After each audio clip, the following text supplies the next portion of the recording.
Gracias al desarrollo de la tecnología y del capitalismo, hoy en día vivimos en un mundo errático, exigente y caótico. Vivimos en una vorágine informativa, laboral, económica y social que nos ha obligado a vivir de forma acelerada, dándonos pocos momentos para detenernos a disfrutar del simple hecho de vivir. Ante esta realidad, no es una sorpresa que el yoga y la meditación estén creciendo de una forma tan exponencial. Cada día, más y más personas están buscando un escape del caos de la cotidianeidad y lo están encontrando en el yoga, un ejercicio que no solo nos permite trabajar y fortalecer el cuerpo, sino que también nos permite relajar el cuerpo y la mente y poco a poco encontrarnos con nuestro ser espiritual. Si estás iniciando con tu práctica de yoga, probablemente estés preguntándote cuál es el vínculo entre este ejercicio y la espiritualidad. ¿Por qué te relajas al terminar una clase de yoga? ¿Qué implicaciones religiosas tiene esta disciplina? Y si ya tienes una respuesta a estas preguntas, debes saber que la realidad del yoga es mucho más compleja de lo que nos enseñan en los estudios y certificaciones de yoga. Llegó el momento de ser críticas o críticos con el yoga y sobre todo con todo lo que sabemos sobre esta disciplina.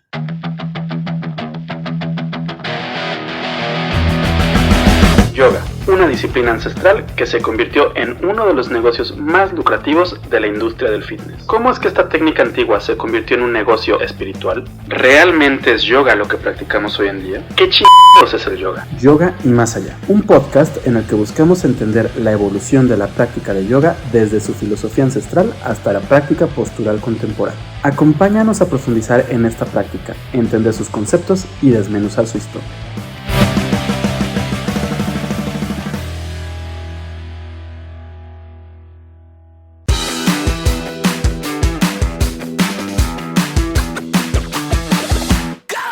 Bienvenidas, bienvenidos a Yoga y Más Allá, un podcast de Yoga Nidra MX en el que buscamos desmenuzar la historia y creencias que tenemos sobre el yoga en Occidente, profundizar nuestro conocimiento y nuestra práctica desde un punto de vista más crítico. Antes de empezar con el tema de hoy, creo que es importante contarles un poco sobre mí, sobre el proyecto de Yoga Nidra y en especial el porqué de este podcast. Yo me llamo Rodrigo Delgado y a lo largo de los años he tomado 2 certificaciones para maestros de yoga y alguno que otro curso. Una certificación se dedicó al Hatha y Vinyasa Yoga y la segunda es más específicamente en Ashtanga y en Rocket Yoga. ¿Por qué decidí certificarme? Antes de mi primera certificación me puse a buscar información sobre lo que era el yoga en internet. Incluso busqué alguno que otro libro, pero la verdad es que ninguno me explicó realmente lo que era el yoga. Todos hablaban como de una forma muy abstracta, diciendo el yoga es esto, el yoga es aquello, o hablaban de lleno de los chakras y yo la verdad es que no entendía absolutamente nada. Todo estaba muy clavado o de plano muy superficial. Entonces tomé mi primera certificación buscando darle un poco de coherencia a todo lo que yo había leído y que alguien me explicara paso a paso todo lo que era el yoga. Desde el inicio, desde que empecé a tomar esta certificación, lo que yo quería era compartir lo que fuera aprendiendo a través de una página web. Desde aquel entonces creé una página web, pero por cuestiones laborales y por todos los proyectos que llevaba, nunca le presté mucha atención y terminé abandonándola. Pero justo antes de que iniciara la pandemia me decidí a retomar el proyecto creando yoganidra.com.mx. La verdad es que no quería quedarme con el típico blog de yoga hablando de cosas espirituales y chakras y buena vibra, así que empecé a leer y a leer y a leer y a leer todos los libros que pudiera sobre el tema. La mayoría de los libros, podcasts y páginas web que encontré hablaban de lo mismo: los yoga sutras, los yamas, los niyamas, la magia del yoga, el por qué ser espiritual, cómo vivir tu espiritualidad, las ventajas del yoga y todo este tipo de cosas que la verdad son muy holísticas y que no iban tan de acuerdo con mi forma de pensar o de entender el yoga. Sin embargo, entre todos estos libros que leí, hubo 4 que realmente creo que me abrieron los ojos por completo. El primero fue El cuerpo del yoga, orígenes de la práctica postural moderna de Mark Singleton.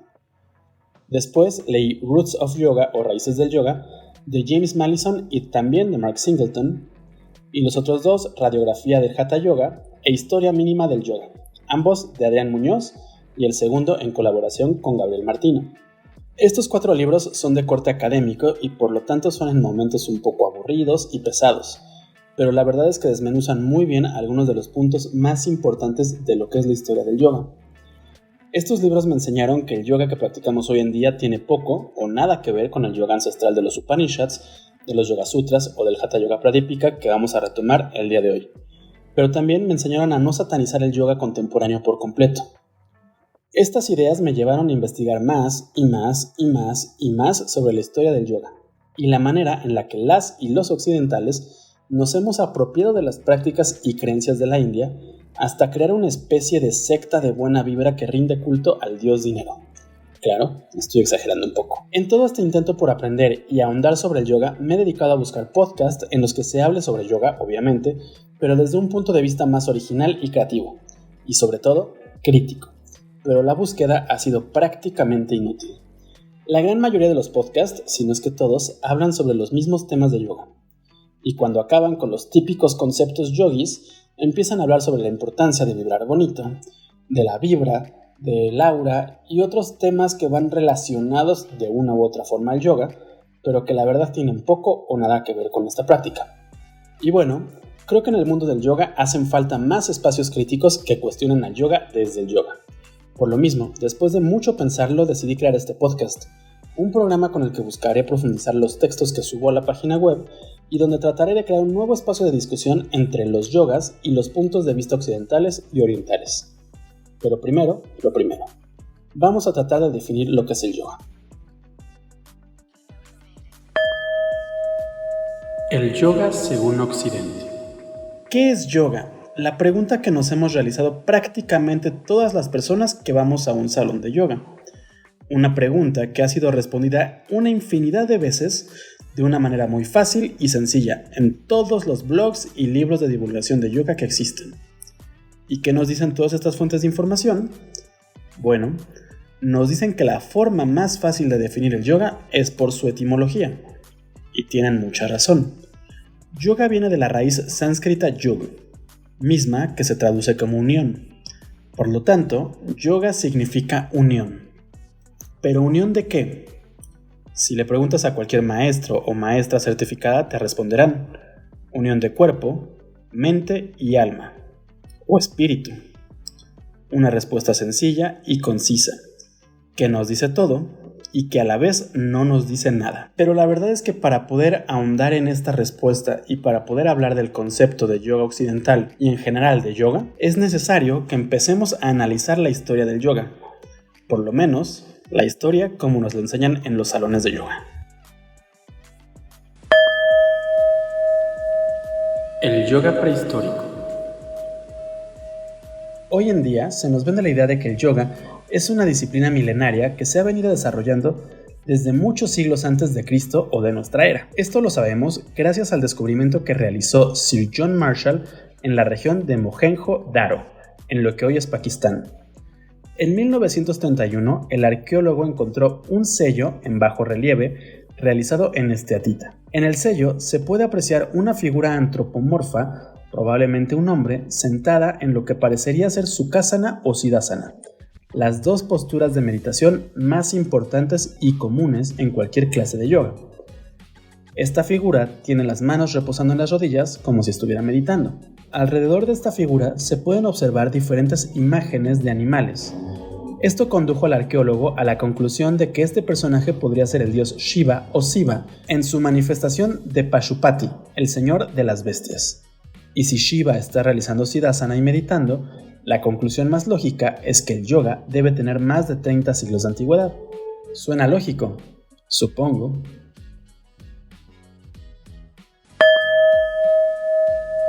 Yoga y los textos sagrados.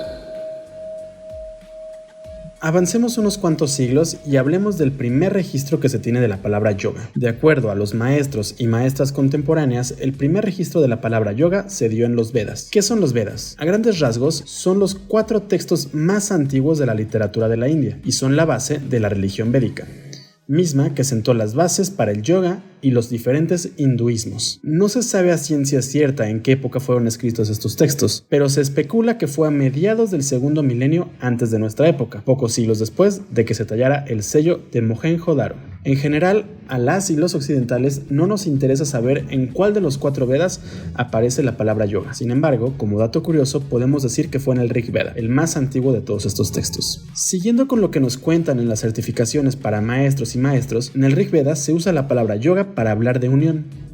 Una unión entre el hombre y Brahman, o la divinidad impersonal, el principio del universo, en otras palabras, Dios.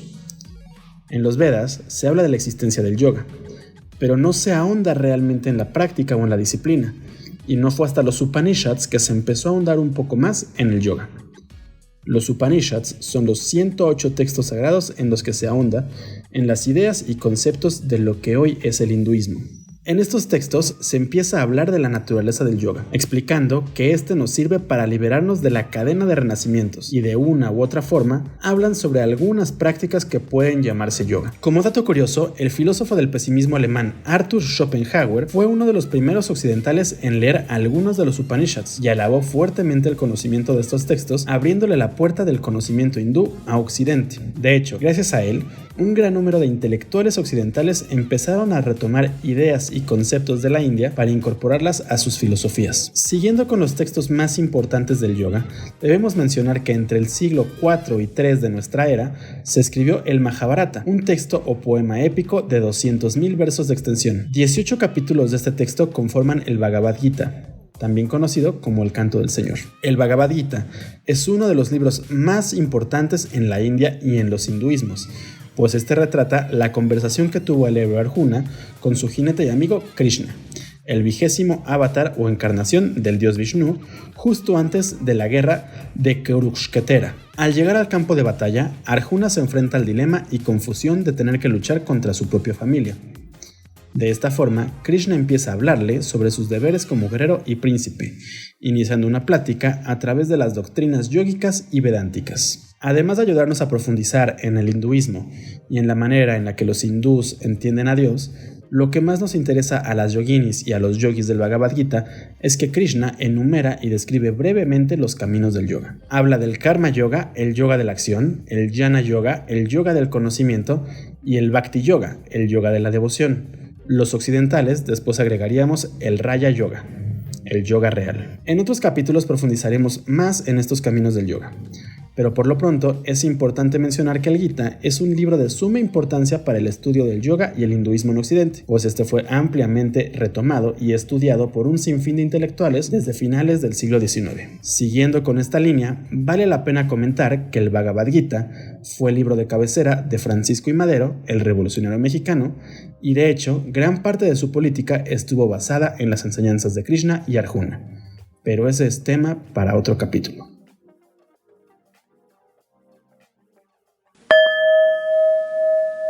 Yoga Sutras.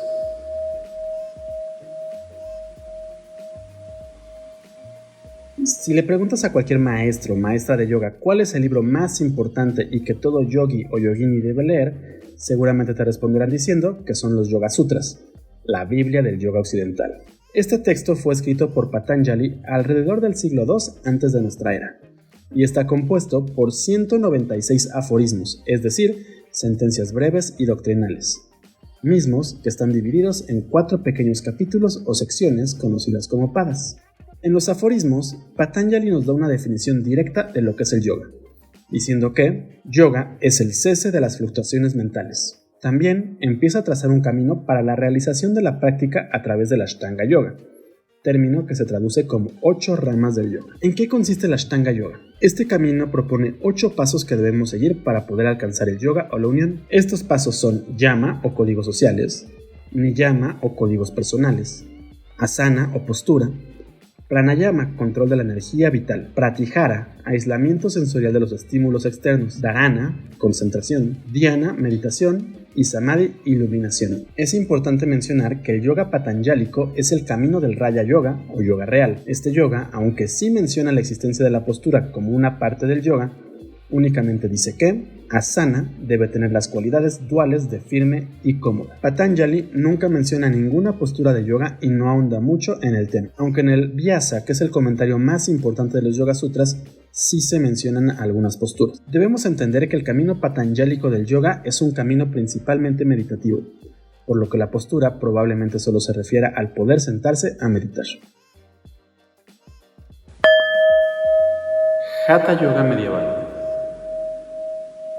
En tiempos de Patanjali se creía que el cuerpo era un obstáculo para poder alcanzar el conocimiento o la iluminación. Este nos impedía realmente poder comprender la naturaleza real o el universo como era. Por lo mismo, todos los objetos mundanos, entre ellos el cuerpo, eran mal vistos por la misma práctica de yoga. Fue gracias a esto que Patanjali no ahondó mucho en la práctica postural. Sin embargo, Esto cambió una vez que el Tantra adoptó la práctica del yoga, pues en el Tantra se creía que el cuerpo era nuestro vehículo a través del conocimiento, y por lo tanto teníamos que usarlo y mantenerlo lo más sano posible. Los manuales más importantes de yoga tántrico surgieron en la Edad Media, gracias a las enseñanzas de Goraknath y sus discípulos.